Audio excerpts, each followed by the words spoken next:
How do I build that audience for people to consume that content? I'm going to give you the best fucking advice ever. I'm so confident about this one. As good as I've felt so far today, this is the one I'm most confident about. And I'm pretty confident about everything else I've said here so far. You have to start a podcast, and then you have to post-produce the video of the podcast for LinkedIn ads. So what's cool about this is I'm going to make assumptions that you have a little bit of a sense of me, Sam. What you see from me a lot of times is I'm not an influencer.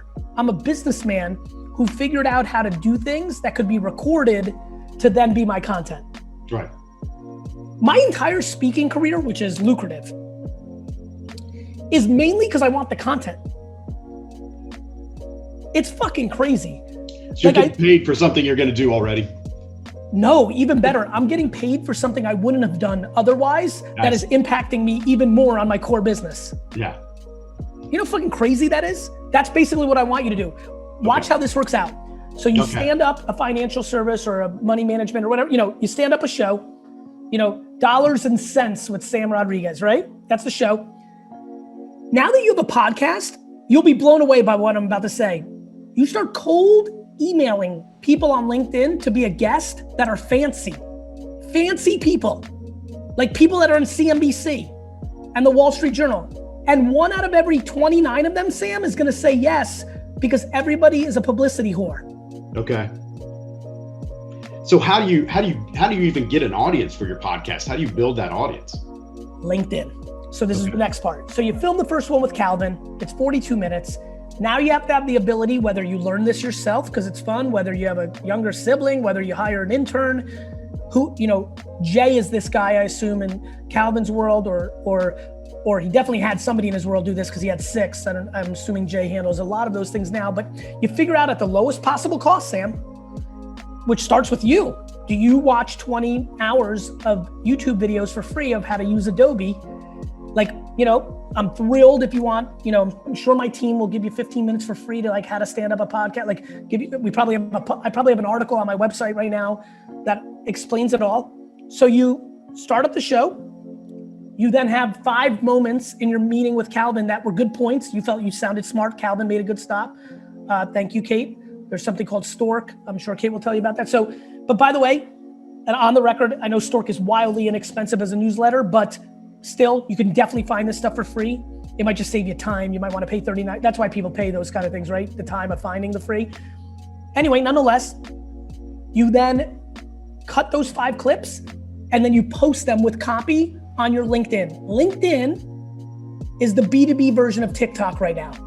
LinkedIn and TikTok are the only 2 social media platforms that will give you organic reach on every post more than you deserve based on your behaviors prior to the post. Meaning, if you're a quote unquote nobody, meaning you don't even have a TikTok or LinkedIn account, your first post of a 39-second video or a 2-minute, 19-second video, Sam, of you and Calvin talking will get 3,000 views, whereas that same video on YouTube and Instagram, Facebook and Twitter will get 9. Okay. And that will become your life. And then you're gonna learn how to spend ad money. So now you're spending that, now you learn that a video went viral and you should spend $1,000 against a 5-mile radius of your house to get local people. You got it? Yeah. So how do you move people from being consumers of your content to consumers of your product? By the quality of your content. Okay. So they will inquire, my friend. And then it's build it and they'll come. 100,000%, because you're gonna say, thanks everybody for listening, Sam Rodriguez, and send an email to me if you need me, Sam at the, and things will just start happening. You're in the first episode, you're gonna say, here I am. I don't know if you guys know this character on the internet, Garyvee told me to do a podcast. Well, here I am. Let me tell you about myself. I grew up here, I did this is what I do for a living, this is that. My ambition is to educate, put some karma on the board, feature some guests that I think deserve recognition, let the chips fall where they may. Would I love to be your person? Sure. I would not even say that line or say that line. They both work. The end. So if I'm trying to build, say, a nationwide team of advisors that do fantastic work for people, how do I get these people that are consuming me to want to work with my team versus me? Very, very easily. You speak to it about day one. I don't sell myself at VaynerMedia. You just You say it. You story tell. You have your team on one of the episodes and everyone shoots the shit. Okay. You just tell people the truth. I'm going to role play. Hey guys, first of all, thanks to everybody who's listening. This is now episode 19. This has been insane. When like I told you, Garyvee, like when he told me to do this, I never thought I'd have this many people already listening. I'm blown away. Couple things I just want to share. A lot of you reaching out to work with me. Let me tell you a little bit more about my actual business. I've got a group of nationwide people. I vet them. I do this. So most of you that are reaching out, like, honestly, I'm probably not going to work directly with you. You're going to be working with my team. By the way, if you're out there listening and you think you're great at this, I'd love to have you on my team. So if you email me and say you want to be part of the team, I'm also always looking for that. And also, by the way, if not, please sit back and enjoy this free information. I hope it brings you value or maybe brings an important question that you can bring to your financial advisor. And I think what's cool about that, Sam, is you've already been in this meeting with me now for 40 minutes. You can see my concern. We have things that I think can help Josh, but I don't necessarily want to sell Josh the $15,000 thing either. Like, I don't want to be transactional. I want to educate of like, hey, here's what you need to think about. Right? In the macro, the right thing is for me to get everybody's media business. That's how we really do business. But I'm not telling Josh to hire Sasha over who the fuck he's using. I'm fucking telling him the best advice would just take this shit in-house. Yeah. Got it? Yep. If I build a personal brand that is so attached to my business, how do I exit with it being emotionally attached to me? Is it then... You'll be stuck working for your new company that bought you for 3 years, and after that you'll be free as a bird and you'll do it again. Oh, okay. No, but I've asked that question and now I. But it's a very interesting question. I'm glad you asked it. A lot of people fear it, so it stops them from building a personal brand, which oftentimes, not always, often is the biggest leverage point you have to building a big business. Mm-hmm.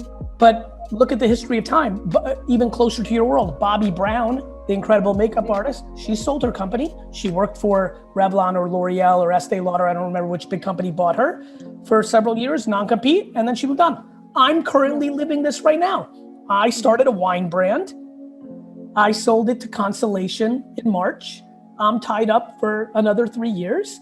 And then after 3 years, I'm going to start a tequila brand or another wine brand or nothing. So I think you need to. That was my biggest fear. And I think I've looked at it in the wrong perspective. Correct. But my biggest question for you is, if you would be in my shoes right now, building two different businesses, they feel like two different businesses, although the same brand, right?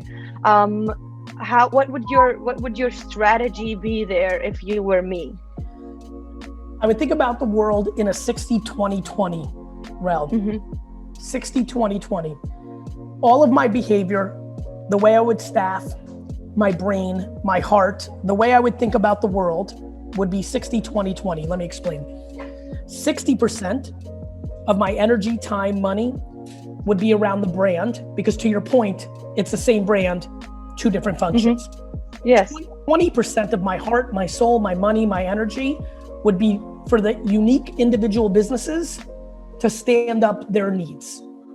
So obviously the salon that people come to. Okay. What do you mean with that?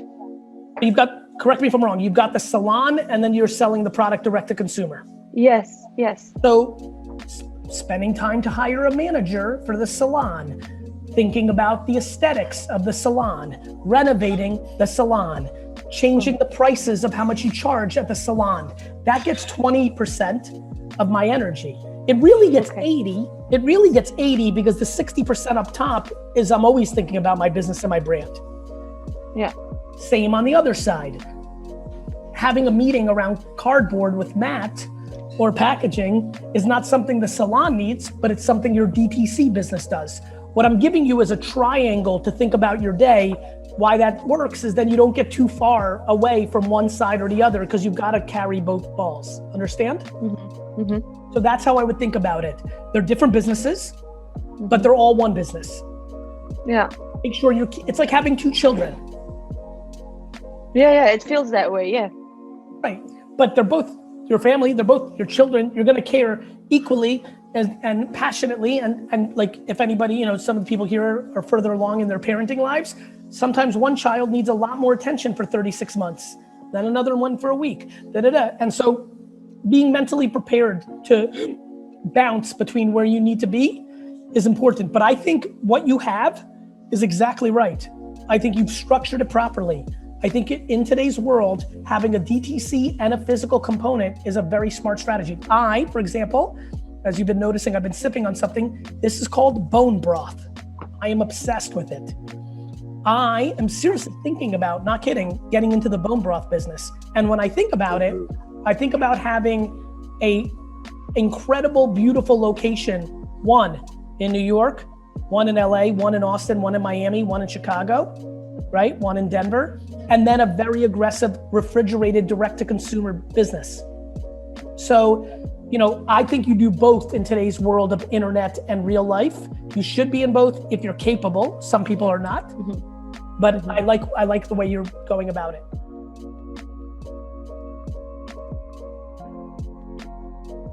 Let me give you the number one mistake that I see every day of the week, which is people in personal brand try to transact way too soon. And then the audience fights them off and they have no interest. So the thing that you need to figure out is, what do you have to say to the world? And how are you putting out content on a daily basis across all platforms? That is your number one requirement. And with no mention of buy tickets to my events, no mention to buying books, no mention. Build community. People will come out to you and say, hey, I see that you have this community. Can you do this for me? Can you do that for me? You can monetize the B2B. Try not to monetize the audience for 1 year and put out as much content as possible. It is the most important thing I can tell you.